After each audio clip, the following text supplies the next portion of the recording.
볼벤 지표가 단기 방향성 판단에 굉장히 도움이 되던데 상방 라인 타고 올라가는 경우나 하방 라인 타고 올라가는 경우에는 방향이 언제쯤 바뀔지 예상할 방법이 있을까요? 올라가다가 방향이 바뀌는 거 볼린저 밴드가 이렇게 있잖아, 그죠? 볼린저 밴드가 그러면 볼린저 밴드는요 한쪽 방향으로 튀게 되면 벌어집니다, 그죠? 벌어져요. 따라 올라가는 게 아니고 오히려 벌어져. 근데 형님들이 알고 계셔야 될 부분이 결국은 잘 올라가던 애가 볼린저 밴드 이렇게 벌어지면서 타고 올라가잖아. 올라가던 애가 어느 순간 방향이 바뀐다 라고 한다면 이 자리에 대한 부분이 혹시라도 저항 자리가 될 수 있거나 아니면 뭐 이평선 이격도를 판단할 수도 있겠죠. 근데 이런 경우 있어요. 이렇게 벌어졌다 갑자기 모아지는 경우가 있습니다. 그때가 대부분 횡보할 때거든요. 눌림목이 나오거나 횡보할 때야. 그럼 이런 경우 같은 경우는 한 파동에 대한 부분을 우선 체크를 하셔야 돼요. 다시 모일 때까지.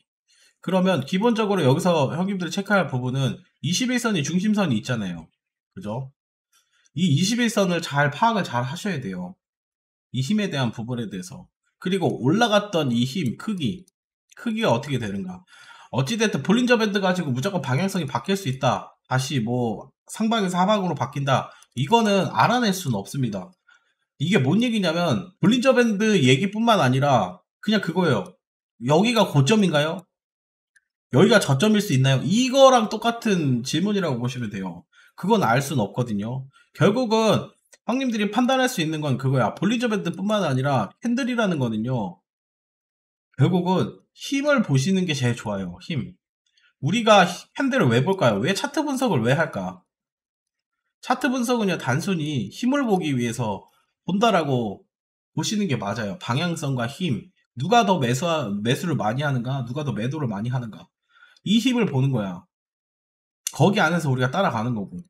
근데, 어찌됐든 힘이 많이 들어왔으면 대부분 매도세가 많이 나올 확률이 우선 첫 번째 높진 않겠죠.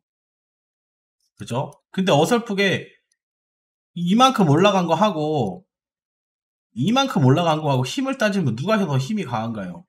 얘가 당연히 더 강하겠죠. 매수세가 더 들어왔을 것이고. 그러면 이렇게 힘이 어설프게 들어온 자리 같은 경우는 다시 내려가도 충분히 안 이상한 거야. 근데 이런 경우 같은 경우는 내려오더라도 힘이 들어왔던 자리들이 분명히 있기 때문에 다시 걸릴 수 있는 자리는 존재하겠죠.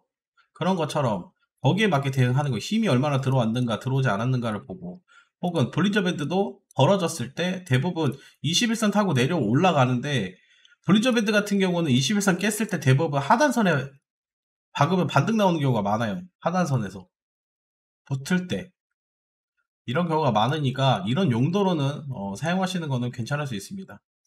요렇게 올라갔다가 벌어지잖아, 볼린저 밴드가. 근데 떨어질 때 이 하단 밴드에 닿으면 반등 나오는 경우가 있다고. 근데 추가 하락이 더 나올 수 있는가 없는가 그거는 볼린저 밴드 가지고는 판단할 수 없어요. 캔들을 보고 판단을 하셔야 돼요. 매물대 흐름 패턴 그게 더 정확할 겁니다.